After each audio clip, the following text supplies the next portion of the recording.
આપણે પેલું જે ડેટા વેરિફિકેશન માટેનું હતું એ બની ગયું હે. હવે જો ડેમો બતાવી દઉં. આપણે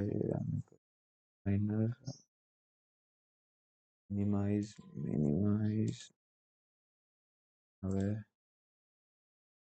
ફોર્મમાં નહીં, આમાં ઓપન કરી લઉં ફાયરફોક્સમાં અને પેસ્ટ કરી આ લિંક. ત્યારે લોકલ હોસ્ટમાં છે.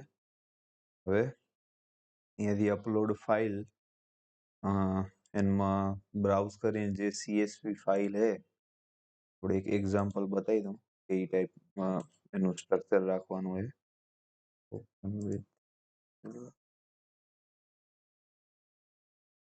જુઓ, પહેલું તો element ID, product, PO, item code, નો નંબર ઓફ સીટ્સ, SQM જે બી આ હતું તે આપી હતી એ પ્રમાણે ફોર્મેટ રાખી પછી અહીંયા અપલોડ કરી દેવાની.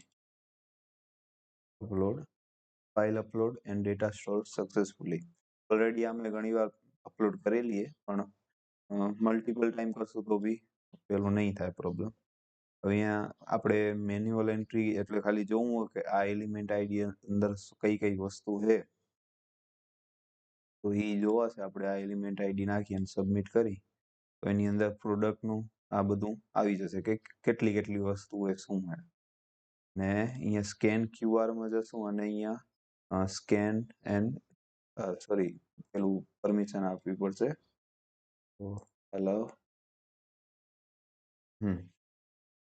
હવે આમાં હું QR કોડ ઓપન કરી લઉં કે જે એક બનાવ્યો તો મેં QR બધી નાખી આમાં જો આપણે આ સ્કેન કરાવી તો આવું પોપઅપ આવી જશે, ડેટા મેચ સક્સેસફુલી.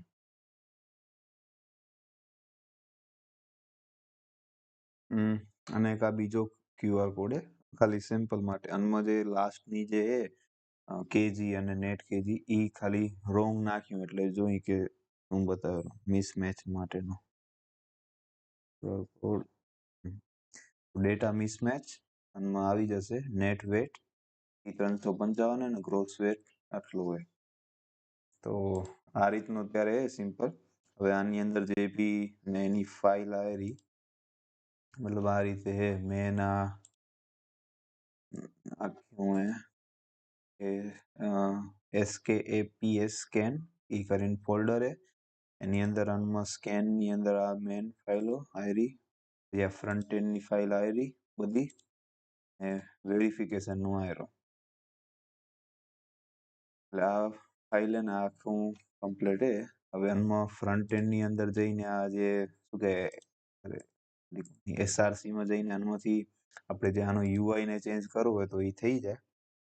પણ હમણાં આ રીતનું છે, આટલું થાય ને બધું કમ્પ્લીટ વર્ક કરેલું એમ વાંધો નથી. એમાં મેન્યુઅલ એન્ટ્રીમાં ખાલી એ છે કે આપણે ઓલરેડી જે અમે નાખી જ રહ્યા આ વાળી તો એ અહીંયા એલિમેન્ટ નહીં બતાવે, બાકી એને જે ભેગી જેટલી બી વસ્તુ હશે એ બતાવશે.